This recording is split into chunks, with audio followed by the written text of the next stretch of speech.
Bendigo tu vida en esta hermosa mañana. Gloria a Dios. Y qué bueno es el Señor que nos ha permitido un día más, una oportunidad más. Y gracias, Padre, por tu amor, tu gracia y tu misericordia sobre nuestras vidas, por tu Hijo Jesucristo, por tu Espíritu Santo y por tu palabra. Padre, que hoy te podamos adorar y alabar con nuestro estilo de vida, con nuestra forma de pensar, actuar, hablar, en el nombre de Jesús. Gracias, Dios del cielo. Que tú seas nuestra fortaleza en el transcurso de este día, para que tu nombre sea exaltado y al final podamos decir gracias, Padre, porque has sido fiel. Amén y amén. Gloria a Dios. La porción de hoy, aleluya, está en el primer libro de Reyes, capítulo 17, verso 1. Aleluya. Y así dice el Señor.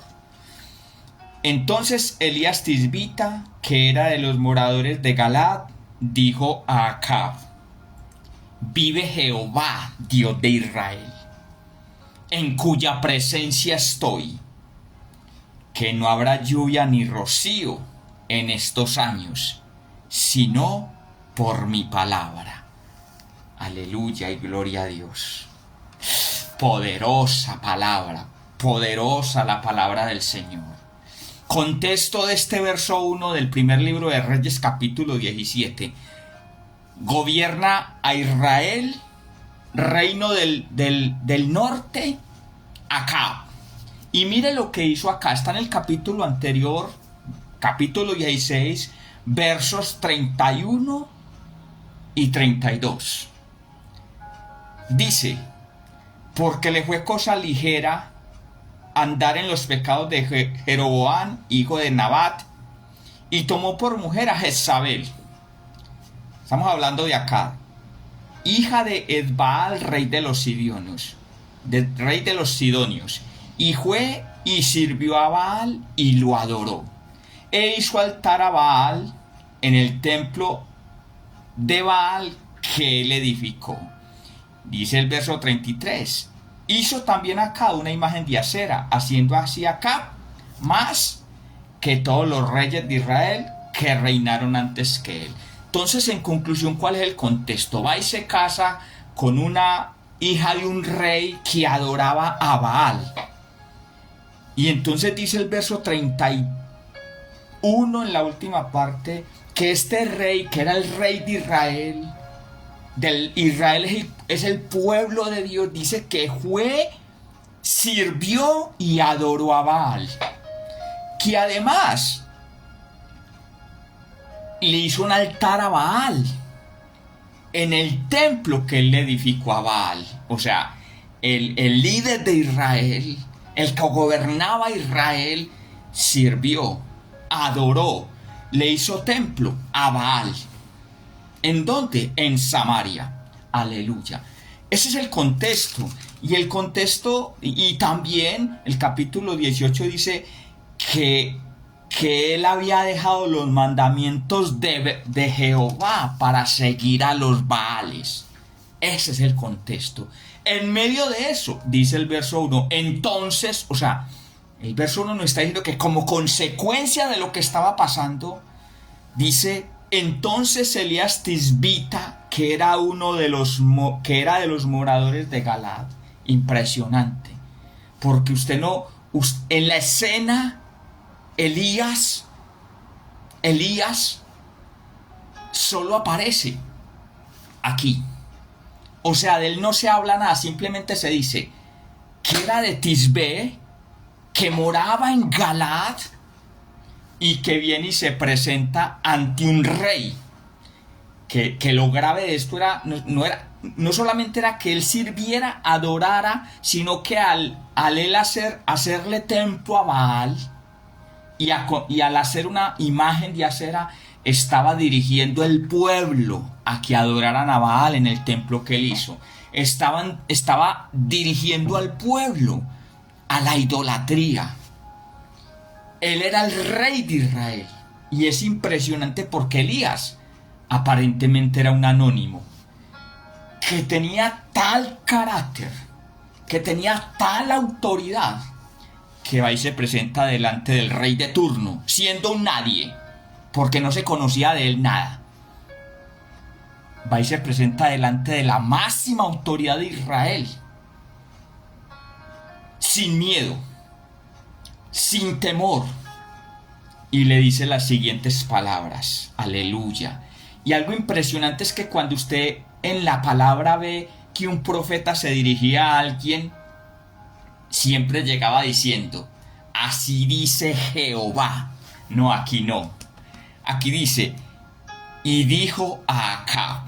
O sea, la palabra, el escritor del primer libro de Reyes le adjudica que la palabra que va a hablar Elías la va a decir él.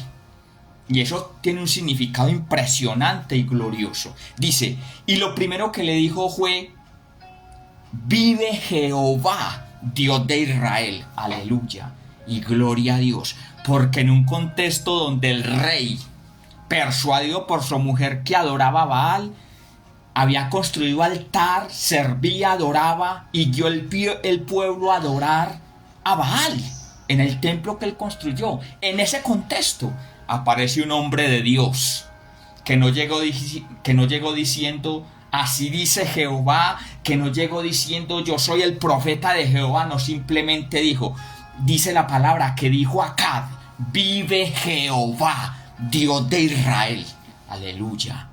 Porque en un tiempo donde parece que Jehová no existía, había uno que se presenta delante de la autoridad terrenal y dice: vive Jehová, Dios de Israel. O sea, le estaba diciendo algo impresionante, que el Dios a quien él le servía estaba vivo, y que ese Dios seguía siendo el Dios de Israel, e Israel el pueblo de Dios. ¿A quién se lo estaba diciendo? A ese rey que servía, adoraba, hizo templo y guió al pueblo a la idolatría, desvió el pueblo de su Dios. Y a ese rey le estaba diciendo: vive Jehová, Dios de Israel. Aleluya. Impresionante, porque había uno que aquí no lo dice, pero en su intimidad se había convencido que aunque todos adoraran a Baal en ese templo, se había convencido en la intimidad de que el Dios de la tierra, el que sí es, está vivo. Y es el Dios de la tierra, en este contexto el Dios de Israel. Aleluya, porque ahí deja el principio. ¿El principio es cuál? Dios vive. Y es el Dios de la tierra. Aleluya y gloria a Dios por los de la intimidad. Porque solo en la intimidad se tiene la convicción, el carácter, la firmeza para pararse ante cualquiera, decirle: el Señor vive y es el Dios de la tierra, así lo desconozcan. Porque eso que pasó allá en el tiempo de Acab, pasa hoy.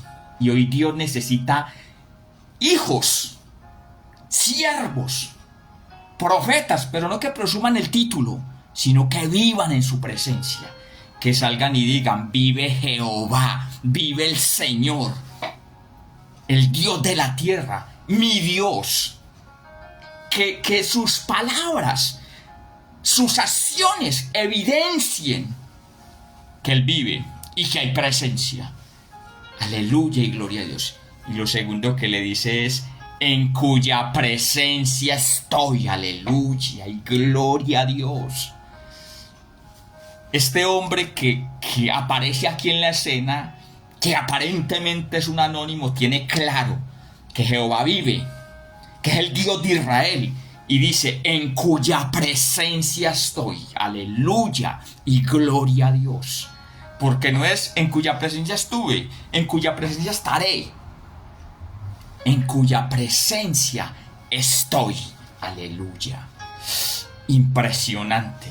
Entonces el profeta no llega diciéndole: así dice Jehová, no, llega diciéndole, dice la palabra: dijo Elías a Acab. vive Jehová, Dios de Israel, en cuya presencia estoy. O sea, claro, como el pueblo ni sabía que había un Dios, como el rey ni siquiera consideraba que había un Dios. Entonces las palabras del profeta es: Él vive y es el Dios de Israel. Y estoy en su presencia. Y mire, esa convicción de la intimidad que le daba la autoridad para pararse ante un rey que terrenalmente era la máxima autoridad. Pero no hay nadie más grande que su Dios y mi Dios. No hay nadie más poderoso que su Señor y mi Señor. Porque la palabra dice que un día toda rodilla se doblará y toda lengua confesará que Jesucristo es el Señor. Aleluya. Aleluya. Y esa convicción que tuvo Elías en ese tiempo, la tenemos que tener usted y yo hoy. Pero eso no viene de la nada. Eso viene de alguien que experimenta su presencia. Porque aunque ahí no lo dice, lo deja implícito al decir que en medio de un pueblo que adoraba otro Dios, que adoraba una religión, ídolos, había uno que decía: Jehová vive. ¿Y sabe qué es lo impresionante? Que era ese hombre el que tenía la razón. Porque los otros dioses no existen, no existían. El que vive es Jehová. Y en ese tiempo era el Dios de Israel. Hoy es el Señor de la iglesia y sigue siendo el Dios de la tierra. Pero es necesario que alguien esté convencido de que Él vive, de que es el Señor de la tierra. Que alguien tenga la certeza que está en su presencia. ¿Para qué? Para salir y decir: Él vive. Él vive. Él es el Dios y yo estoy en su presencia. Ahora, como este rey desconocía a ese Dios, él le habla en nombre de él. Elías le habla en nombre de él, pero le deja claro que él vive, que él es el Dios de Israel y que él está en su presencia. Y eso es impresionante porque mire, que no habrá lluvia ni rocío en estos años, sino por mi palabra.